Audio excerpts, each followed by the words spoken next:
Un movimiento político enterrado y sin referentes, un país en ruinas que desde hace años es gobernado por malvados comunistas. El panorama es terrible y desolador, encima se desata una pandemia y estos gobernantes aprovechan para encerrar en sus casas a la gente de bien. Pero de pronto, de la nada, aparece un personaje misterioso, un tanto excéntrico y con un peinado particular. Primero rescata de la muerte a este movimiento político olvidado, que es el liberalismo, profesando sus ideas, primero en los medios de comunicación y luego en las calles, donde la gente empieza a seguirlo y a caminar detrás de él, solo para escucharlo hablar. A este hombre misterioso le va tan bien que de repente empiezan a despertar sus enemigos, la casta política y el malvado comunismo, que parece que está en todas partes. Gente que se le pone todo el tiempo en el camino para intentar derribarlo, pero todo esto no le importa, son nada más desafíos. Contra todo pronóstico logra crear un partido y conseguir una banca en diputados. Su propia hermana dice que todo le sale bien porque Dios está de su lado. Es Javier Milei, al grito de "Viva la libertad, carajo" y "Zurdos hijos de puta, tiemblen", el único que puede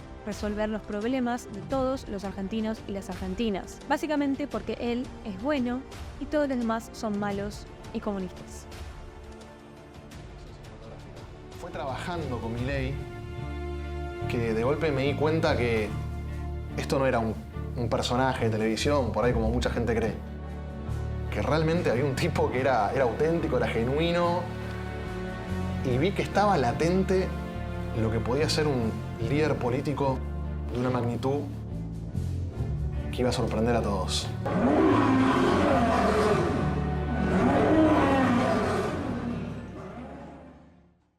Bueno, ese fue, creo yo, un buen resumen de lo que es la película sobre la cual vamos a hablar hoy. Así que aprovechando que su director y el principal publicista de Milei me dio el ok para realizar este análisis, hoy vamos a hablar de la película de Javier Milei, La Revolución Liberal, un poco sobre cine de propaganda y obviamente también vamos a hablar sobre el discurso que tiene Milei.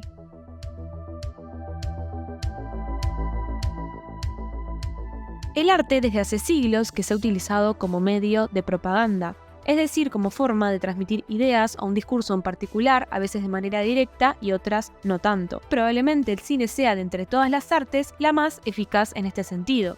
Ya desde sus comienzos se utilizó como medio de propaganda en muchas ocasiones, desde el cine soviético hasta las películas nazis, como también el cine militante latinoamericano de los años 70 y un gran etcétera. Tanto el cine de ficción como el cine documental, la propaganda se adapta a todas las formas. Y sin ningún tipo de duda, la película de Milei entra en esta categoría. El mismo Santiago Oria, su director, dijo en varias ocasiones que se había inspirado en el cine militante de los 70 para la realización de su película. Por lo tanto, no hay discusión. Parece ser bastante obvio que la película es propaganda pura. Y un punto a favor que tiene es que no lo oculta en ningún momento. Toda ella, todos los elementos que la componen, todos los recursos que utiliza, están al servicio de transmitir una idea y de construir un discurso en particular. Javier Milei es el único que puede sacar a su país adelante. Y bueno, esto lo va construyendo principalmente dándole al personaje de Milei un carácter mesiánico, pero también construyendo del otro lado a un enemigo. Esto es esencial para la película porque ayuda a generar una épica que sin la existencia de un enemigo malvado, comunista que solo quiere destruir al liberalismo, a Milei y al país, no existiría. La película utiliza grandes rasgos como elementos para desarrollar su narrativa, entrevistas, material de archivo, material que se filmó para la película, es decir, recreaciones, material que se filmó en campaña, y a un narrador quien es también el director. Este funciona como una especie de presentador y es el que lleva el hilo conductor de la historia. Y también música. Mucha música épica y emocionante sonando constantemente. Y esto es algo clave porque la película, como vimos, es propaganda. Y como tal apela más a la emoción para transmitir sus ideas y no tanto a lo racional. Una mujer se le acercó con lágrimas en los ojos y le dijo: Javier, estaba con los nenes, le pidieron selfies, estábamos en 11. Le dice: por favor, sos la última esperanza para que mi hijo no se vaya del país. Sos la única esperanza que tengo de que mis hijos no se vayan. La película comienza generando una atmósfera como de misterio. Desde el sonido y desde la imagen se puede apreciar esta intención. Arranca con el inicio y con el desarrollo de la pandemia que coincide con cuando la figura de Milei empieza a tomar más relevancia en los medios, y todo esto termina con la creación del partido político La Libertad Avanza. El narrador habla de cómo el liberalismo estaba prácticamente hundido en Argentina, de cómo no tenía verdaderos representantes hasta que aparece la figura de Javier Milei, lo cual es discutible porque uno tiene argumentos para sostener que hay varios políticos que están desde hace años en la política argentina que tienen un discurso de corte liberal, aunque no estén constantemente etiquetándose como tales. Pero bueno, independientemente de esto, la película utiliza este recurso como un elemento fundamental para empezar a sembrar la idea de Milei como un salvador, o mejor dicho, como el salvador, porque entonces se marca la lógica de como Milei sacó del fondo del pozo a las ideas del liberalismo, entonces va a poder sacar del pozo al país. Se lo coloca constantemente como la única esperanza posible. Y todo esto tiene que ver con algo que se ve a la legua, que es el hecho de que la figura de Javier Milei es clave en el crecimiento de su partido. Realmente hay un culto a la personalidad muy fuerte alrededor de este hombre. Uno entra a Twitter y está lleno de imágenes de Milei en el cielo, o Milei todo forzudo, con corona, o cosas bizarras como estas. El documental en sí mismo es alimento puro para esta idea, que algunos pensarán que es simplemente un meme y ya está, pero para mí ya está pasando a un plano más real. Generó esa esperanza. O sea, hay un cartel muy emblemático que dice Ezeiza o Milei. Se está cumpliendo eso. Todos los elementos de la película, incluso los discursos secundarios que la atraviesan, están al servicio de retratar a Milei como un mesías. Tenemos por un lado las entrevistas. Santiago Ori entrevista al propio Milei y a su vez a diversas personas como su hermana, su compañera de fórmula, Ramiro Marra, entre otras, que lo que tienen todas estas en común es que o quieren a Milei o al menos coinciden ideológicamente con él. No tenemos ni a una sola persona entrevistada que diga algo que se pueda considerar como un mínimo efecto de este hombre, porque claramente lo que busca la película es una idealización de su figura. Y algo que me parece bastante interesante es que aproximadamente a los 20 minutos de la película nos cuentan un episodio en particular de la infancia de Milei. Lo curioso es que se centran en cómo sus padres eran laburantes, cómo trabajaban hasta en las fiestas para juntar pesito a pesito para hacerse su casa. Y cómo gracias a ese esfuerzo personal y sin la ayuda de nadie pudieron salir adelante. Porque la gente de bien se gana las cosas trabajando. Incluso el propio Milei aparece diciendo que su principal escuela fue su casa. Digo, la primera escuela es la casa y yo lo único que vi en mi vida fue que mi viejo se rompió el lomo laburando todo el tiempo. Y estos son dos elementos claves dentro del discurso de Milei que con esta secuencia se reivindican. Y ustedes me van a preguntar, ¿pero entonces qué es lo curioso? Bueno, lo curioso es que una película que se centra en él como figura obvie un elemento tan fundamental como lo es el conflicto que él tuvo a lo largo de su vida con sus padres. Porque si uno escucha otras entrevistas que le han hecho a Milei, él ha contado en varias ocasiones cómo su infancia fue más bien mala, cómo su padre le pegaba y cómo él cree que su madre era cómplice, entre otras cuestiones. Pero esto en la película no está y por el contrario se termina idealizando esa infancia. Este fragmento termina con la hermana contando cómo Milei de chico jugaba al fútbol como arquero. Y ahí hace una especie de paralelismo entre la responsabilidad que conlleva ser el arquero de un equipo de fútbol y el de tener un cargo político. Y entonces te muestran cómo fue gracias a Milei que ganaron un campeonato y cómo todos los del equipo contrario se lo querían comer crudo y lo atacaban, pero cómo esto lo hacía cada vez más fuerte. O sea, lo que le pasa en la actualidad de que todo el mundo lo quiere atacar por el cargo de responsabilidad que tiene. Pero claro, toda la hinchada contraria, encima con el apellido en la espalda, el Milei puteaban, pero ¿qué pasó? Javi fue uno de sus mejores partidos, salimos campeón y lo que ha jugado Javi ese partido era increíble. Tuvimos que salir escoltados porque lo querían matar y era con toda la hinchada en contra y cuanto más lo puteaban, más fuerza agarraba. Y es acá donde termina toda esta parte en donde se idealiza la infancia de Milei, que se consolida otro de los grandes elementos que sostienen la narrativa de Milei como un mesías, la existencia de sus enemigos que lo quieren derrotar. ¡Comunismo, libertad! Comunismo o libertad grita Javier Milei como una especie de grito de guerra. Milei llama comunismo o socialismo a todo lo que no le gusta. De hecho, hasta le ha dicho Lenin Larreta a Larreta. Hay una intención muy fuerte para meter todo en una misma bolsa, que es la de comunismo, que según Milei es lo que encarna todos los males. En la película hay una gran voluntad de mostrar que tanto el kirchnerismo o el peronismo como Juntos por el Cambio son medio que lo mismo y todos se basan en las mismas ideas socialistas.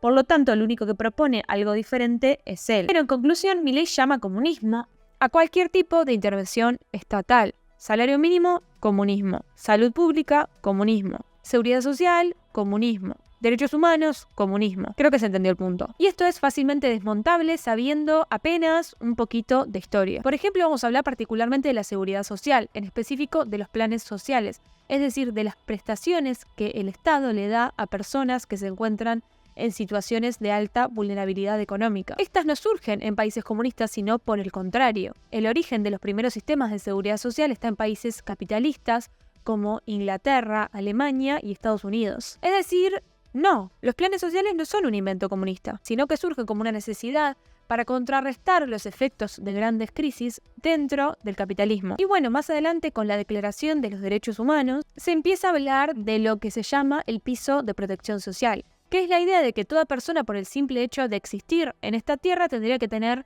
ciertas necesidades básicas cubiertas, como lo pueden ser el acceso a una vivienda digna, a alimento o a un servicio de salud. Y esto, aunque antes se consideraba un gasto no prioritario, hoy en la mayoría de países desarrollados se entiende como una condición primordial para un crecimiento sostenible. Y de hecho hay informes que demuestran cómo los países con sistemas de seguridad social más fuertes enfrentan las crisis económicas de maneras más eficientes. Y acá es cuando Milei viene a decirnos que lo que estamos planteando es una aberración. Que bueno, acá también podemos hablar de que sigue en pie la cuestión de crear un enemigo, porque no es cualquier cosa acusar a alguien de que está diciendo una aberración. Es bastante fuerte plantear que una persona que cree que el Estado debe garantizarle a las personas los derechos básicos está diciendo algo aberrante. O sea, está queriendo generar un mal. No sé si se entiende mucho lo que estoy diciendo, pero ya el uso de las palabras tiene una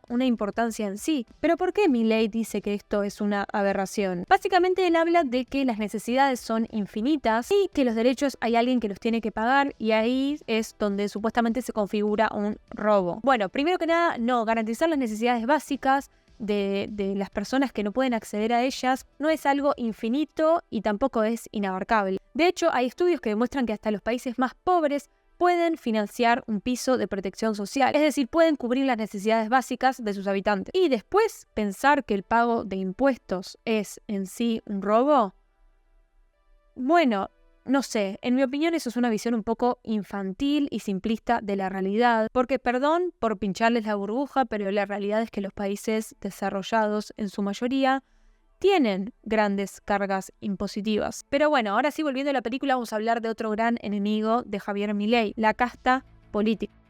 Esta es otra de las grandes líneas discursivas que tiene la película y que va apareciendo en diferentes momentos. Todo el tiempo se hace énfasis en el hecho de que Milei no viene de la política, no forma parte de esta casta, por lo que no son naturales en él los vicios de la misma. Y esto del outsider no es nada nuevo, lo hemos visto alrededor del mundo una y otra vez. Pero sí es de vital importancia en su discurso, ya que parte de lo que seduce a muchos de sus seguidores es que representa algo supuestamente nuevo. Por eso es que existe una necesidad tan grande de marcar una distancia con los demás. Está la casta que se quiere enriquecer, que modera su discurso, que tiene asesores, que no dice lo que piensa, que no está conectada con las necesidades reales de la gente.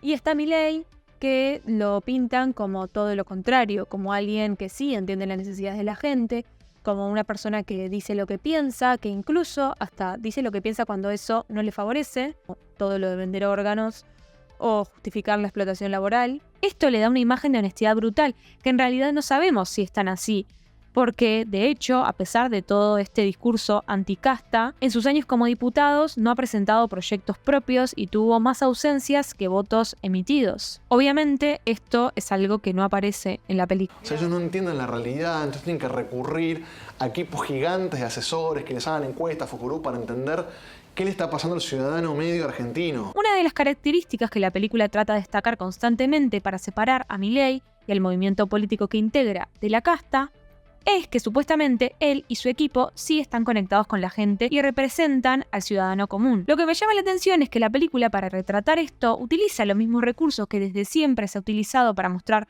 cómo los políticos conectan con la gente. Es decir, filma a Milei rodeado de personas, abrazando a abuelas o a niños, etc.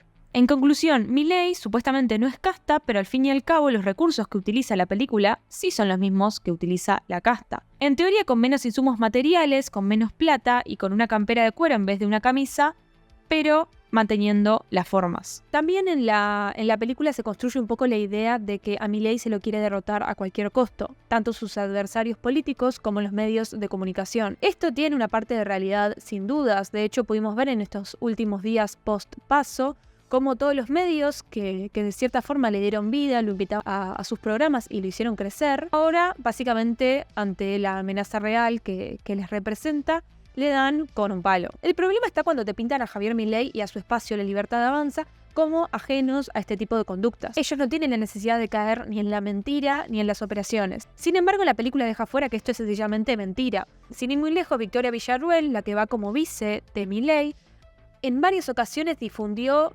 diversas fake news atacando a personas de otros espacios políticos y jamás pidió perdón. Otra cuestión que pone sobre la mesa el documental es la idea de que Milei es peligroso. Obviamente en la película se plantea que esto es un disparate, que los que dicen esto lo hacen porque quieren asustar a la gente y ponerla en contra de Milei. Incluso hay toda una defensa en relación a dichos de algunas figuras que etiquetaron a Milei como nazi. Y este se defiende diciendo, entre otras cosas, que habla cada 2 semanas con un rabino. Personalmente me causa gracia porque es obvio que no le dicen nazi a Milei por antisemita, sino por otras razones. Somos también superiores en lo moral, somos superiores en lo estético. No hay alternativa, somos mejores en todo. Tomen conciencia de ello y vamos por ellos. Sí, zurdos hijos de puta, tiemblen. La libertad avanza. ¡Viva la libertad, carajo! Mierda no le podés dar ni un milímetro. Pero ¿me podés definir zurdo de mierda que no Todos lo los que, entiendo? digamos, los colectivistas, los que ponen, digamos, o sea, esa idea... A ver, ¿Por qué le pones de mierda, digamos? Porque son una mierda. Es decir, digamos, o sea, vos no podés negociar con el zurdo. No se negocia. No se negocia con esa mierda, no se negocia porque te van a llevar puesto. Para la película, y por lo que se ve para Milei, no existe la posibilidad de que haya un otro que quiera lo mejor para Argentina, pero que piense que es por otro camino. Cualquiera que se encuentre en la vereda de enfrente de su planteamiento ideológico es sencillamente un enemigo y por lo tanto no hay posibilidad de ningún tipo de discusión. Y yo creo que es por esto que se tacha muchas veces a Milei de antidemocrático, de peligroso e incluso de fascista. Porque la realidad es que la democracia no está solo en ir a votar un día y ya está. Poder tener un diálogo con un otro, generar espacios de discusión, entender que una persona que no piense como yo no tiene por qué ser necesariamente mi enemigo, es también ejercer la democracia. Cuando hay un candidato que grita cosas como zurdos hijos de puta van a sufrir, o zurdos de mierda tiemblen, o al revés, se cierra cualquier tipo de diálogo, entonces no hay posibilidad de discutir sobre ningún tema y poco a poco se va erosionando la democracia. El liberalismo es el respeto irrestricto del proyecto de vida del prójimo, basado en el principio de no agresión y en defensa del derecho a la vida, a la libertad y a la propiedad. ¡Viva la libertad, carajo! La dinámica que se ve es muy parecida a la de una religión. Está el Mesías, un profeta que recita una y otra vez las mismas frases.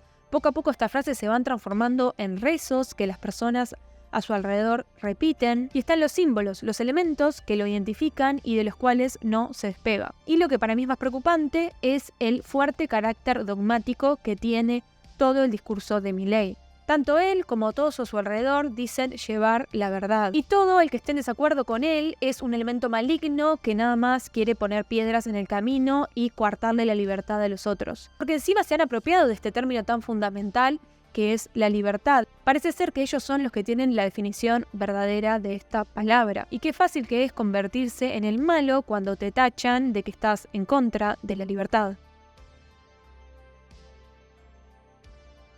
Jean-Louis Comolli, quien fue un documentalista y uno de los críticos e investigadores más reconocidos en este campo, habla en un artículo de un suceso particular en la historia del cine que tiene bastante que ver, creo yo, con esto que venimos hablando. En 1942, en plena Segunda Guerra Mundial, el Estado inglés envía a la batalla de El Alamein, en Egipto, a un grupo de técnicos junto a los soldados con el fin de realizar una película de propaganda. Varios de estos técnicos murieron, pero otros pudieron regresar. La cuestión es que cuando el material filmado llegó a Londres se dieron cuenta de que este tenía problemas de todo tipo. Había saltos de eje, por lo tanto parecía que en un momento un tanque venía de un lado y al otro momento venía de otro. Y esto lo solucionaron dando vuelta a los negativos y listo. El tema fue que habían otro tipo de problemas. Por ejemplo, que no habían planos cerrados de los soldados al momento del ataque. Porque obviamente los fotógrafos podían acercarse, pero tampoco podían acercarse tanto porque era demasiado el riesgo. También estaba el hecho de que parte de la estrategia era atacar en la noche y no podían iluminar la escena por obvias razones. El material filmado no transmitían lo que ellos necesitaban ver, que eran los soldados ingleses atacando. Por el contrario, se veían nada más imágenes lejanas de personas sin rostro. Entonces, lo que hicieron fue generar esas imágenes que le faltaban en un estudio. Contrataron actores y fabricaron estos planos cerrados que necesitaban.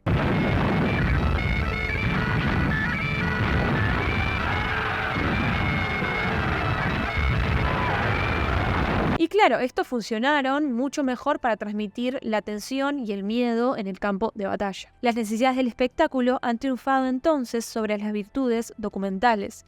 Las imágenes de los reporteros de guerra eran demasiado distantes, demasiado frías. No representaban nada de esa noche llena de peligros. Hacía falta el espectáculo, el suspenso, el drama. Hacía falta el cine. Las imágenes de esta película recorrieron el mundo y fueron tomadas como la verdad, como lo que ocurrió, como la realidad. Y bueno, en realidad como Lee habla en este artículo sobre cómo el cine documental muchas veces se tiene que nutrir de la ficción para poder de verdad retratar la realidad que quiere mostrar. A mí personalmente me hizo reflexionar sobre cómo muchas veces tomamos lo que vemos en una película documental como sinónimo de verdad. Y no somos verdaderamente conscientes de la manipulación que puede haber detrás de las imágenes que consumimos. Y no se confundan, no es que yo le exija al cine documental siempre que cuente la verdad, que todas las imágenes sean espontáneas, que no haya ningún tipo de artificio, ni mucho menos. Lo que sí creo es que como espectadores tenemos que estar atentos de no caer en manipulaciones, sobre todo en películas como esta, con un contenido propagandístico tan fuerte. Porque, por poner un ejemplo, aunque el discurso de Milei en la película sea "la casta tiene miedo" y exponga una fuerte crítica a las personas que tienen un vínculo desde hace muchos años con la política, si nos vamos a la realidad, si vemos sus listas, si vemos las personas con las que se vincula, si vemos las personas de las que habla bien, podemos concluir que muchas de las acciones de Milei no van en sintonía con el discurso de la película. Es decir, la película no refleja necesariamente lo que ocurre en la realidad. Que nosotros tenemos una historia que contamos desde el corazón. Nosotros amamos la libertad, respiramos libertad y estamos dispuestos a dar las vidas por la libertad. La película obviamente termina con un final abierto, con la posibilidad de que Javier Milei llegue en algún momento a ser presidente. Si seguimos la lógica de la película, donde Milei es el héroe y todos los demás son villanos, donde todo le sale bien ya que es un enviado de Dios, esto sería bárbaro y todo terminaría fantástico. Y acá es donde creo yo que está el problema.